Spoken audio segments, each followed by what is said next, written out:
Hi Year 12, hopefully this will be our last lesson that's delivered in this way. We'll start as always with a retrieval quiz, so if you could pause the video and spend 5 minutes working through the questions on the screen. Off you go.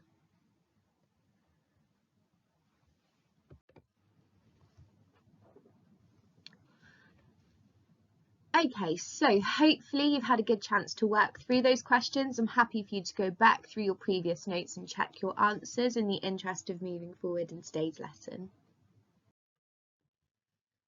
So I ended yesterday's lesson by saying that we'd revisit this idea of the ring smashing that happens on page 82. And so it's a good idea for us to again just read this small section of text.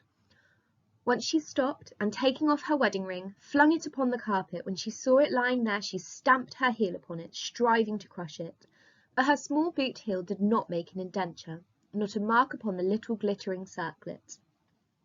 Now, I've told you that this line is particularly important. It's one that can be used in many different exam style questions, questions about marriage or social expectations or freedom and entrapment. You can make reference to this quotation in all of them. It's also really good because of its symbolic value. So symbolism then. Symbolism simply is the use of symbols to present ideas or qualities. Or the symbolic meaning attributed to natural objects or facts. And so rings themselves, even outside of literature, carry symbolic meaning, and the giving and receiving of rings at a wedding is symbolic in itself. But what is the symbolic function of the giving and receiving of rings at weddings? Have a pause, think, and note down your answer to that.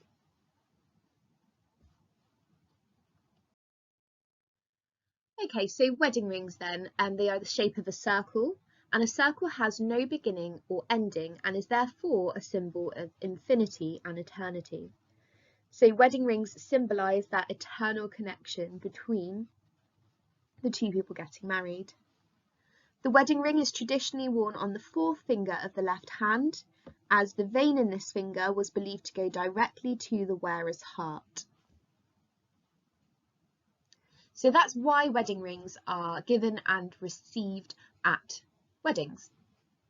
But what's then the secondary symbolic function of Edna trying to damage and destroy this wedding ring? So Edna seeks to destroy the ring because that's symbolic of her trying to destroy that eternal connection.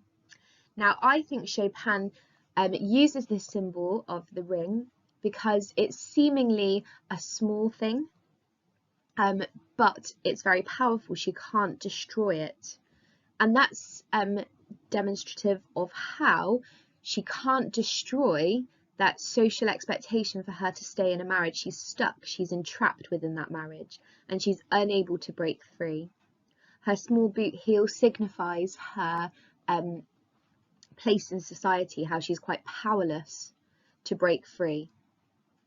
Again, rings can also be symbols of wealth and an outward sign to everyone that they're married, and really they're only married in terms of external signs now. There's no relationship or connection between them. Mr. Pontellier is just keen to keep up appearances. Symbolically then, Edna's attempt to break her ring could be read as her attempt to break the eternal entrapment that she faces within her marriage.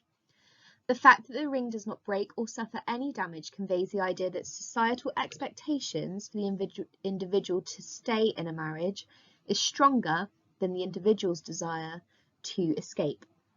Edna cannot escape her marriage, and therefore this chapter is symbolic of her entrapment, both within a marriage and within social expectations. So social expectations and marriage act as a form of entrapment within the text. So in the next chapter then, chapter 19, Chopin describes how Edna could not help but think that it was very foolish, very childish to have stamped on her wedding ring.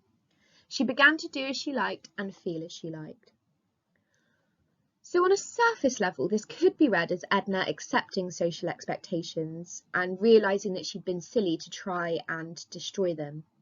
However, on a deeper level, Chopin seems to suggest that what Edna deems to be foolish is perhaps her previous acceptance of eternal marriage, just because that's what society demands of her.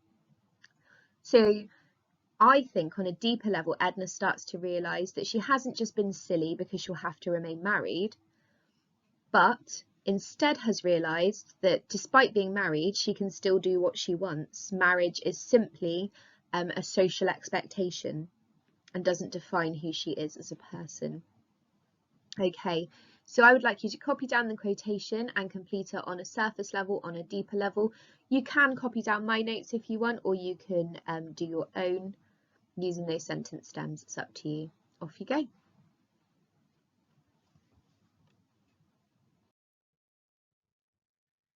Moving forward then, so next Chopin shifts her attention towards Mr. Pontellier, and his reaction is very interesting for many reasons. So firstly, we see that Mr. Pontellier had been a rather courteous husband so long as he met a certain tacit submissiveness in his wife.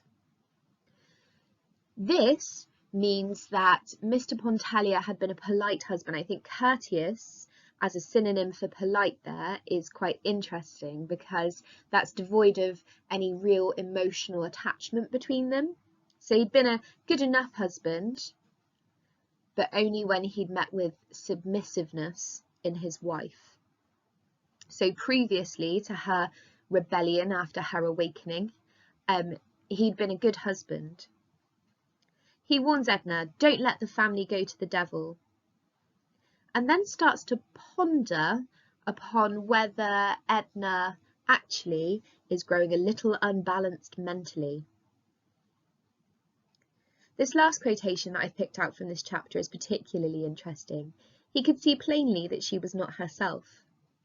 Because as a reader, we know that Mrs. Pontellier has had her awakening and she's been more true to herself than she ever was before. So the Mrs. Pontellier that he knows was a Mrs. Pontellier who was masquerading to appease social expectations. We know as a reader that she's more plainly herself than she has ever been before.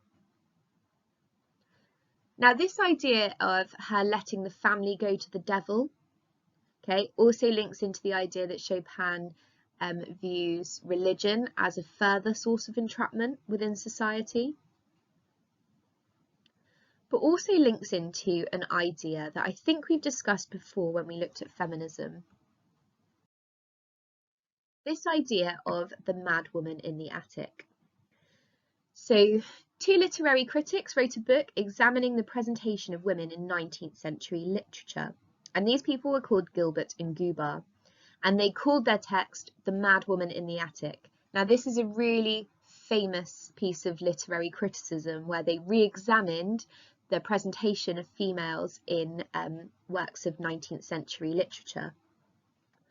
And their conclusions through their study was that in the 19th century, female characters either embody the angel or the monster.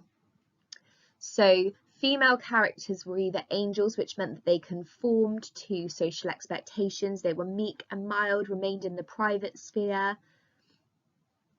or they were the monster. So this is what they argue stemmed from male writers' tendencies to categorise female characters as either pure angelic women or rebellious, unkempt mad women. And the text itself was named after Bertha Mason, who you might have encountered if you've read Jane Eyre or if you've studied Jane Eyre before, earlier in school.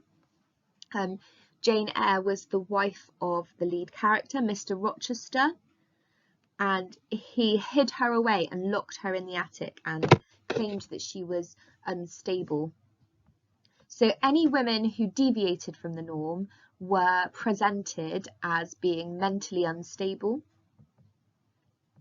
Also, interestingly, historical studies on asylums in the 19th century confirmed this idea that lots of women were perceived to be mentally unstable. And Chopin highlights this ideology through Mr. Pontellier's assumption that Edna must be mad if she's not following her duties as a wife. So that last quotation about her becoming mentally unstable is interesting because it links in with this idea. So these are really important notes, the Mad Woman in the Attic, because we'll continue to look at this and we'll see whether Chopin challenges or conforms to this ideology as the text develops. So if you could pause the video and make some notes on this screen, that would be great. Okay, so that's it for today, but hopefully I will see you again in school next week so we can continue with our study of the Awakening.